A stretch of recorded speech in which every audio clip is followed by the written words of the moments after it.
ReefBum is sponsored by Bulk Reef Supply and Ecotech Marine.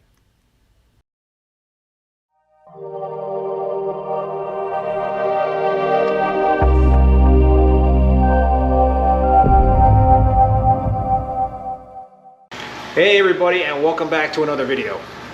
So a couple of videos ago I gave an update of my 187 gallon tank, and in that video I talked about a potential issue with this tank, and that issue is, well, it's a good problem to have, I guess. My corals are essentially growing wall to wall. They're packed with corals, and that's an issue, right? That's a problem, because one key to success in terms of growing SPS corals especially is to have good flow and good circulation. And when you have a lot of SPS growing out and growing into one another, that's going to just restrict the flow. And this tank has been up and running for 4+ years, so it'll be 5 years next April, I believe. But I don't know, I alluded to something kind of drastic in that last video that I'm considering with this established tank. So what I wanted to do in this video was to take you through my plans, and I also really want to get everybody's input in terms of what they think about those plans, any issues, any potential pitfalls that you may see. So feel free to leave your comments in the description below. Anyway, let me take you through what I'm thinking about.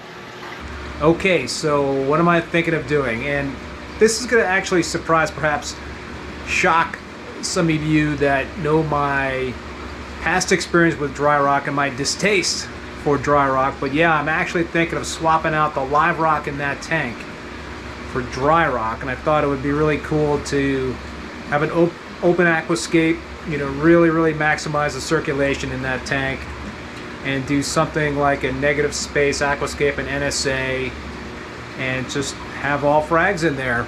So really the key question is, how am I going to do this? How am I going to execute on this plan?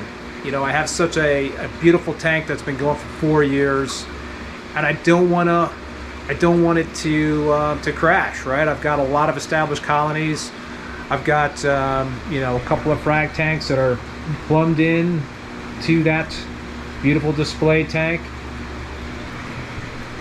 I have to be really careful in terms of how I execute this and how I do this swap. So I would really, you know, as I mentioned at the beginning, love to get your input on this plan. But what I'm thinking about doing is plumbing in a second sump. So right here is my, you know, Royal Exclusiv Dreambox. That's the main sump that is attached to the 187 gallon display tank and to these frag tanks. So what I'd like to do is plumb a second sump into that Dreambox. What would I use? I'm not exactly sure yet. The space behind here, in terms of behind this sump, you know, and I have to be close to this sump because I want to plumb it in, but I've got kind of limited space. What am I going to use? Is it going to be like a Rubbermaid? Is it going to be a tote? Is it going to be an acrylic sump? A glass tank? I don't know. I don't have any idea. So I would love to hear some opinions on exactly what to use and how big that should be. But what I'm thinking of doing though is doing this in 2 stages, right? So I would create the Dry Rock Aquascape, put it all together, and I would attach that second sump, have it all plumbed in to the established system, and I would cook that dry rock for about 6 months, right? I would get all the get it colonized by all the bacteria in the system, let it work out its uglies in that second sump, have some light on that sump to really get it going, and then once it's kind of ready to rock and roll and it's all established and colonized with those bacteria, then I would make the swap, right? And I would pull all that Haitian live rock, and I would take the colonies on that live rock, and I would break out the bandsaw, cut off some large chunks, put them on some frag tiles, and put them in these frag tanks, let them grow out, and save some frags for the redone display tank, right? So it's going to be a little tricky, but I think if I do that, I cook the dry rock for a while in the second sump, and then break down the tank and make the swap. So put the dry rock in the display tank and put the live rock that I have, that Haitian live rock, into the second sump. There is a sand bed in the display tank, not a lot of sand. I think I started with about 1 inch or 2 of sand. It's moved around a lot. I would swap out that sand bed. I would take the sand out and throw it away and put some new live sand in there. I'm just really afraid with the sand bed of potential toxic substances that could get stirred up when I pull that Haitian live rock out of there. So I think that is probably the best way to handle the sand bed. So there's a lot of moving parts. There's a lot of variables. You know, it's really tough to take a display tank that's just grown into this very mature, well-established, natural-looking reef tank and do a teardown, essentially, do a redo. I know a lot of reef keepers have done that. I've never done that in my reef keeping career. So that scares me a little bit, right? And it's going to be a challenge, but I know folks enjoy that challenge. But there is a lot at stake here for me, so I don't want to screw it up.